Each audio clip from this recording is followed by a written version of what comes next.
Hi, thanks so much for watching.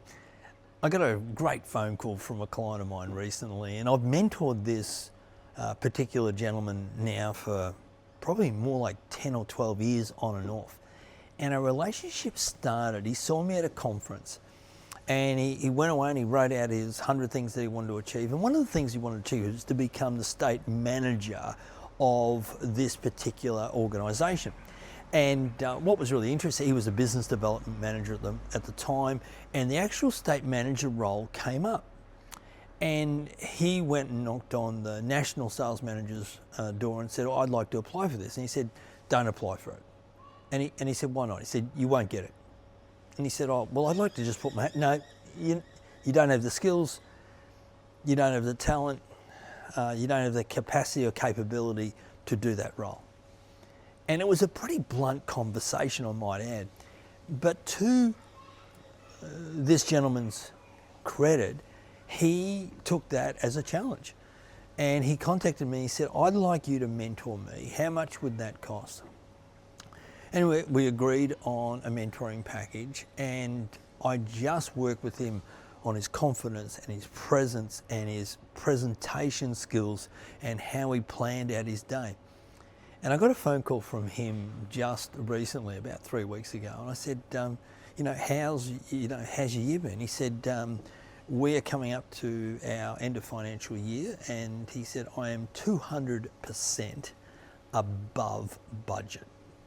I got, holy guacamole. I said, I know your target was pretty high this year.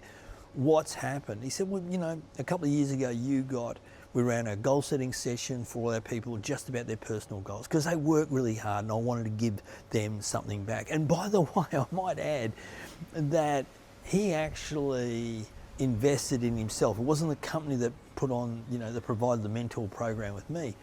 And the other thing is he also invested in his people because he wanted to run a session, a virtual session for all his people, and the organisation said, we don't have the budget for it. And what he said is, I'm going to pay for it myself. And I said, really? You're going to pay for it out of your own pocket? He said, yep.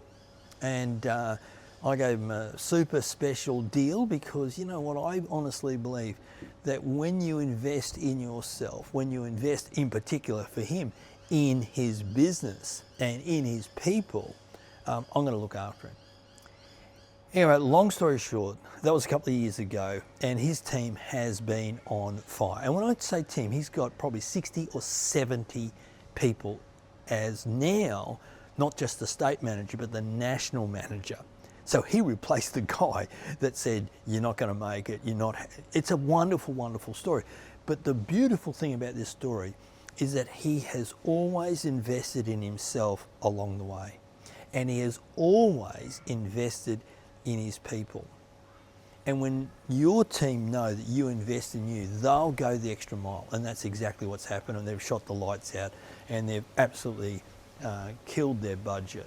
So just a lovely story around somebody who was told you weren't going to make it, it isn't going to happen, you're not good enough. And he just decided to change his internal story to achieve his external goals. Thanks very much for watching. What are you doing that's changing? What story do you need to tell yourself? What investment do you need to make in yourself so that you can achieve the goals that are most important to you and to the people who mean the world to you? Bye now.